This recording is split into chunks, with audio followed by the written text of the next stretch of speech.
Assalamualaikum anak-anak solih dan solihah level 5. Apa kabar nih semuanya? Semoga semuanya dalam keadaan sehat ya. Oke, kali ini kita lanjutkan kembali ya. Tematik tema 5B, subtema 2, pembelajaran 1 sampai 3. Di subtema 2, kita akan belajar tentang pentingnya udara bersih bagi pernafasan. Tentunya sangat penting ya, karena udara bersih itu akan membuat tubuh menjadi sehat dan bugar.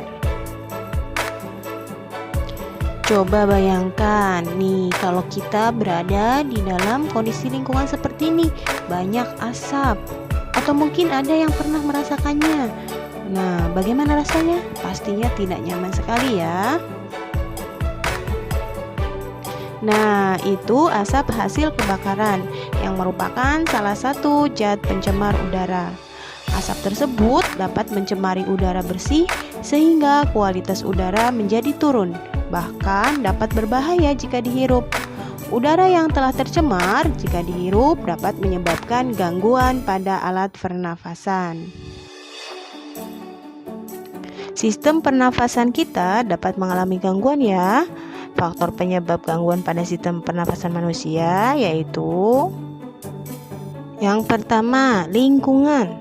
Jadi manusia bisa bernafas dengan menghirup udara dari lingkungan sekitar. Lingkungan yang kotor seperti banyak sampah, debu, dan asap akan mempengaruhi kualitas udaranya.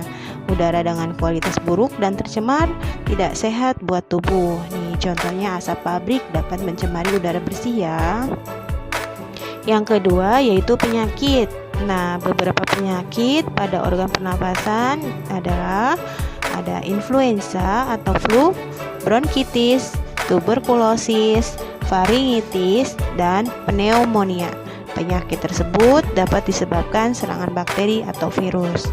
Nah, sekarang yang sedang lagi pandemi nih, nah itu corona juga menyerang sistem pernafasan manusia. Yang ketiga yaitu kebiasaan hidup. Kebiasaan hidup yang buruk dapat mengganggu kerja sistem pernafasan. Contohnya nih, kebiasaan merokok, kurang berolahraga dan beristirahat, serta kurang asupan makanan bergizi. Nah, untuk itu pernafasan kita harus sehat, harus mempunyai pernafasan yang kuat. Contohnya nih, jika kita akan melakukan berbagai gerakan tarian, misalnya tarian topeng, tarian mandau, tarian pendet, tarian payung, maupun tarian yang lainnya. Tarian pendet berasal dari Bali menggunakan properti bokor. Tarian payung berasal dari Sumatera Barat menggunakan properti payung. Tarian mandau berasal dari Kalimantan Tengah menggunakan properti mandau atau perisai. Dan tarian topeng berasal dari Jakarta menggunakan properti topeng. Apa sih itu properti tari? Properti tari adalah benda-benda atau peralatan yang digunakan sebagai penunjang pertunjukan tari. Jika penari mengalami gangguan pernafasan seperti asma, maka pertunjukan tarian akan kurang maksimal karena penari akan mudah lelah. Asma adalah jenis penyakit jangka panjang atau kronis pada saluran pernafasan yang ditandai dengan peradangan dan penyempitan saluran nafas. Asma bisa diderita oleh semua golongan usia loh. Nah, asma itu disebabkan oleh alergi tubuh. Beberapa hal yang kerap memicu terjadinya asma antara lain asap rokok, debu, bulu binatang, aktivitas fisik, udara dingin, atau terpapar zat kimia. Inilah perbedaan saluran nafas normal dan penderita asma ya. Untuk itu, harus menghindari pemicu kambuhnya asma, yakni dengan menjaga kebersihan. Kewajiban siapa sih menjaga kebersihan? Menjaga kebersihan lingkungan merupakan kewajiban warga masyarakat.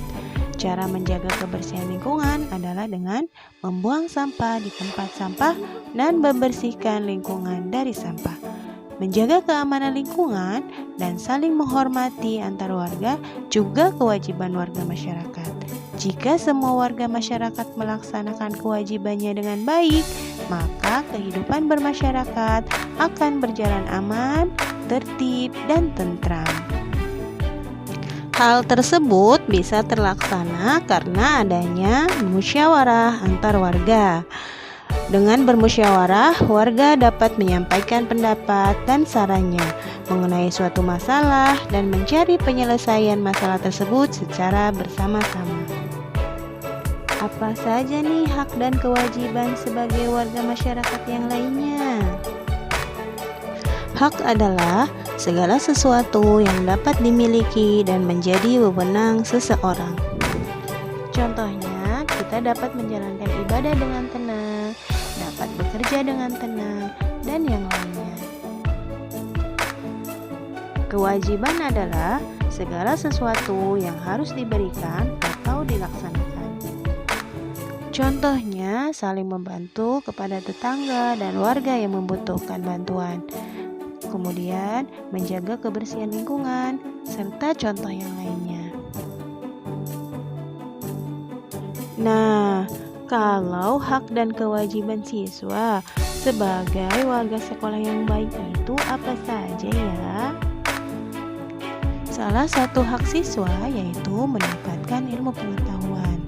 Nah, untuk kewajibannya yakni menjaga nama baik sekolah, membayar makanan yang telah dimakan di kantin sekolah, dan atau yang lainnya.